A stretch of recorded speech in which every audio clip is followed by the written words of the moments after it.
the oven is currently on and loaf number 18 is baking away and number 19 will be baked tonight. And I just can't believe that I've managed to achieve this, I can't believe that I'm making bread.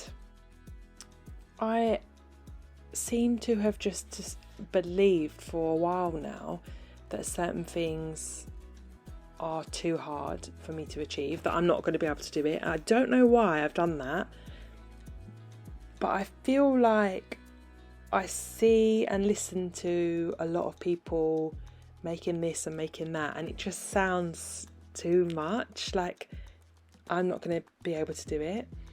And I've been able to do this, and it's not even that hard, not really.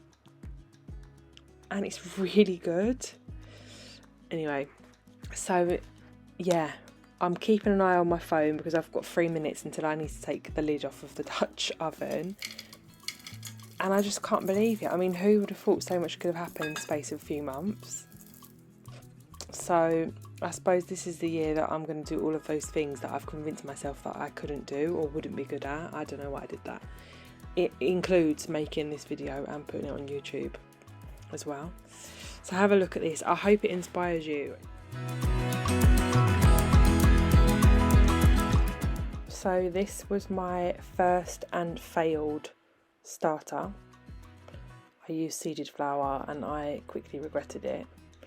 And that's how I made my first loaf, and that's me making the dough. And this is the very first loaf rising. That's on its second rise. And everything looked fine. This loaf looked beautiful. I was so proud. It sounded so good.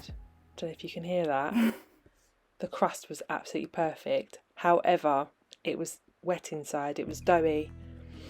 And I soon realised that I couldn't go by exactly the recipe that I was copying. It had too much water in it for where I live. I think my environment is just too damp, so it wasn't working. So I just reduced it on this one. This is my second one, and I changed to a complete plain flour starter, which I made like alongside. It took a few weeks, and this one was absolutely brilliant. And this one started to give me confidence because I was like, right, okay, I just need to pay attention and like learn. I was so proud. I couldn't believe that this was my second loaf. So this is me going back using seeded flour, which I have found is a little bit harder to use. It's a little bit harder to predict.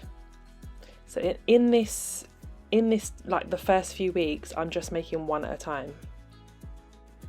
And I'm Googling and YouTubing how to score bread. I just think it's so much fun.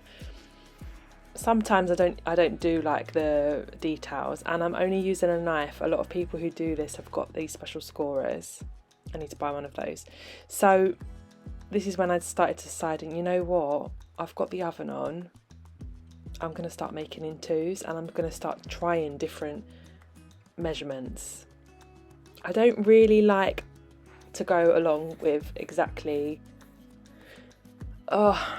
having to know like the hydration and everything. Like, I'm still learning the science, but all of that stuff I don't want to really talk about, because all of that stuff is what stopped me from making it for so long, because it put me off. So I'm just doing this a lot more by eye.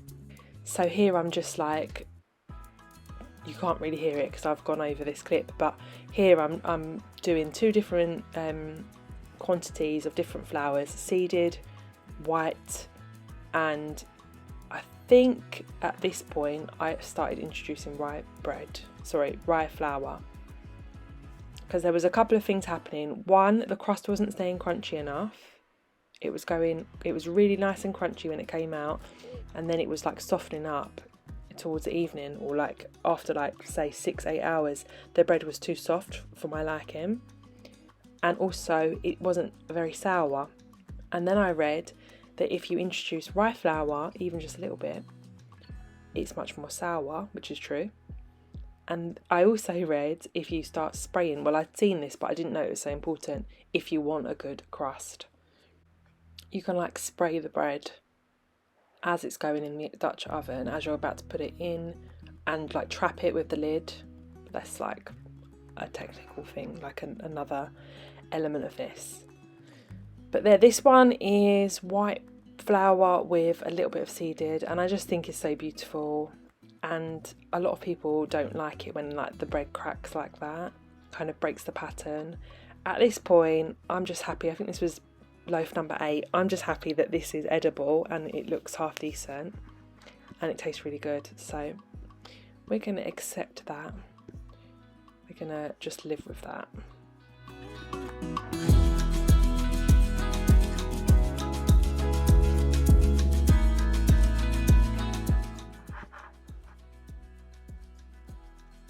You can see here that this had a crusty crust.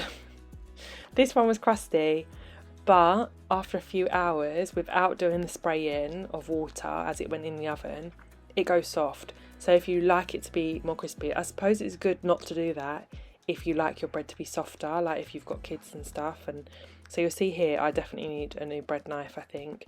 But see here, when I'm cutting this, it's really tough to cut, and I think that that's nice to eat when it's got a good crust. But yeah, if you don't spray it, it goes, and you see how it's like sunken a little bit.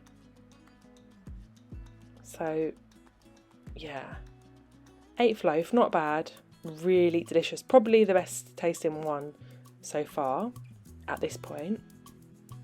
And I think after I'd had this starter go in, so this is my second starter that I've done all of the loaves apart from the first one with, after I've used this for a while and I've actually fed it with rye flour, it's just really strong now. And I know you can keep this like for years and years and years, forever, and it's really, so that's the consistency that I'm looking for now when I'm making the doughs. But obviously I had no idea when I first started this. I'm still learning. So there was a couple of different ones, one with a bit more seeded, one with a bit more white flour, white strong bread flour I'm using. And this is just from putting it in the Banneton basket without the fabric. That's how you get those rings on it. I love the wheat design.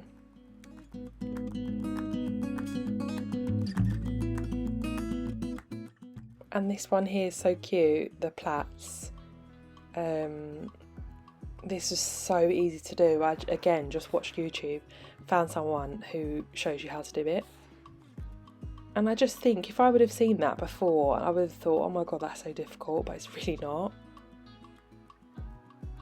So yeah, I hope that this is inspiring, and I hope that you'll give this a go as well. I've currently got just over a minute and a half before I need to take loaf number 18 out of the oven, and then let the oven heat up a little bit more before I can put loaf number 19 in. So I'm going to keep sharing what I am working on and what I've got. And if anyone sees this video and is like me, is like really new to sourdough or hasn't tried it before or is really experienced, whoever really, who's interested in talking about bread, having bread chat, let me know any tips on tricks, because as I said, I'm completely learning.